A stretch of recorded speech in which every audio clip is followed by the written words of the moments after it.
In January 1935, a young man checked into a Kansas City hotel under a false name, only to be found brutally murdered days later with no clues to his real identity. No personal belongings, no signs of forced entry, just a room stained with blood and a trail of eerie evidence. This isn't the plot of a mystery novel. It's a real-life, unsolved murder with cryptic messages, mysterious phone calls, and a victim who seemed to vanish into thin air. This is a case of Artemus Ogletree and the Love Forever murder. Hello friends, my name is Marcia, and this is Midwest Murders. In 1934, Kansas City, Missouri was a vibrant urban center in America's Midwest, marked by the tail end of Prohibition, the Great Depression, and a surge in organized crime. While the city felt the economic strain of the Depression, it was somewhat shielded from its worst effects due to its strong agricultural base. Kansas City was dominated by the political machine of Tom Pendergast, a powerful Democratic boss who maintained control through patronage, bribes, and intimidation. Under Pendergast's rule, the city became notorious for organized crime, with speakeasies, illegal gambling, prostitution, and bootlegging thriving under the protection of corrupt officials. The police were known to turn a blind eye to criminal activities in exchange for payoffs, fostering an atmosphere of lawlessness and unpredictability. The city also featured distinctive architecture such as the Art Deco Power and Light Building, and new hotels like the Hotel President, where the infamous murder occurred, showcased Kansas City's ambition to be a modern, sophisticated urban center. This blend of economic hardship, political corruption, organized crime, and a cultural vibrancy created a unique environment in Kansas City, one where a mysterious murder could easily shock and captivate the public, fitting neatly into the city's narrative of crime and intrigue.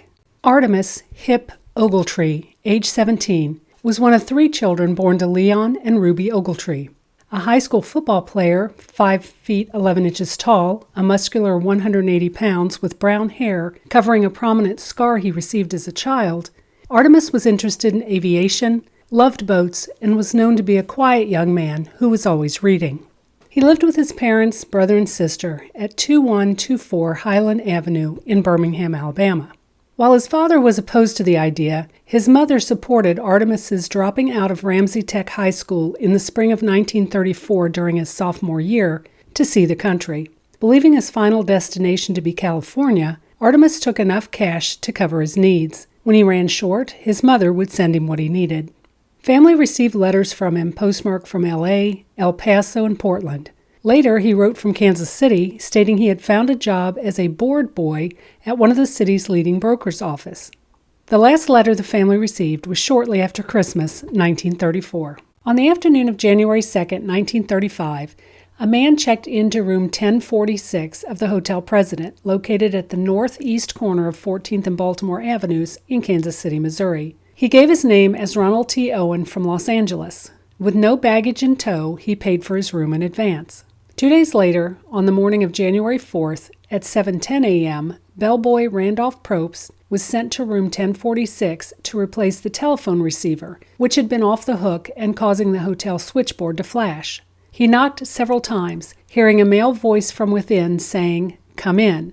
However, the door was locked on the outside. After knocking a few more times without response, Probst assumed the guest was intoxicated and reported back to switchboard operator Della Ferguson. He suggested waiting an hour before checking again.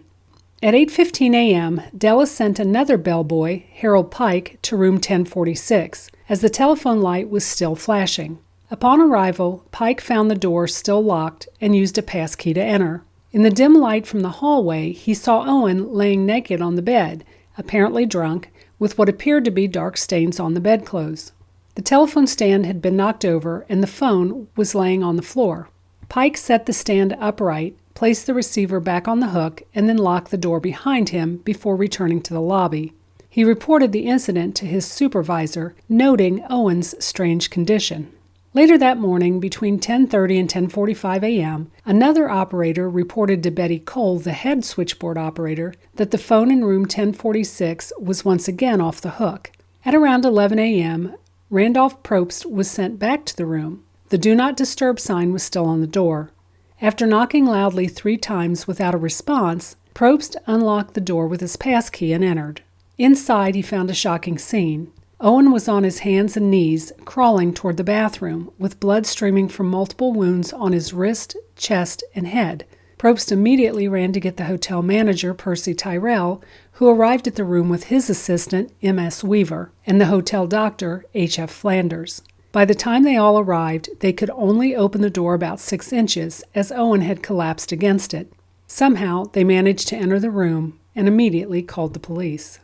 When police arrived at the scene, they found Ronald T. Owen nude and semi-conscious, slumped against the edge of the bathtub. His head was resting on the sink, and a cord was tightly knotted around his neck, wrists, and ankles. His wrists were slashed, he had several stab wounds to his chest, and his head bore signs of severe blunt force trauma.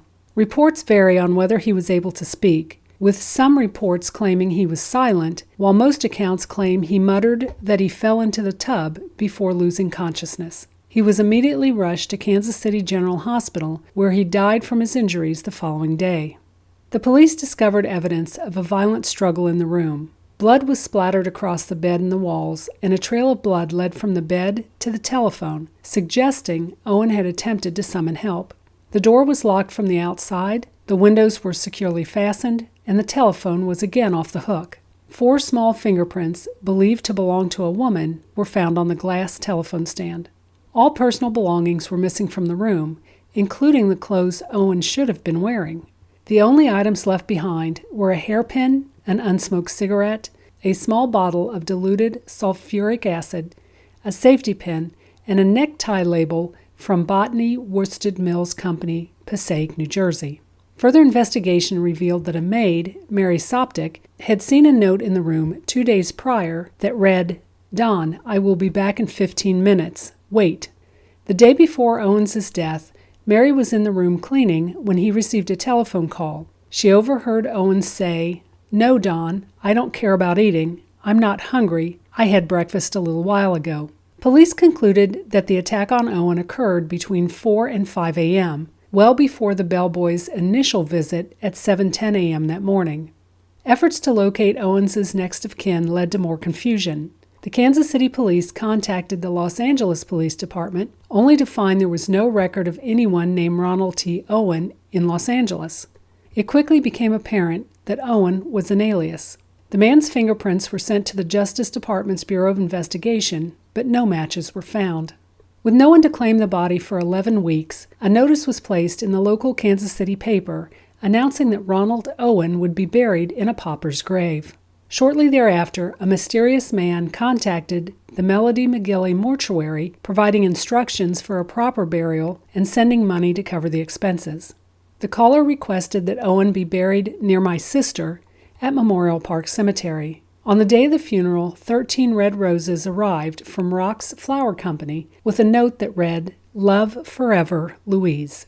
The florist had also received money in the mail, along with instructions to send the flowers and card to the funeral home. The only attendees at the service were police detectives, with the funeral conducted by Reverend E.B. Shively of Roanoke Christian Church.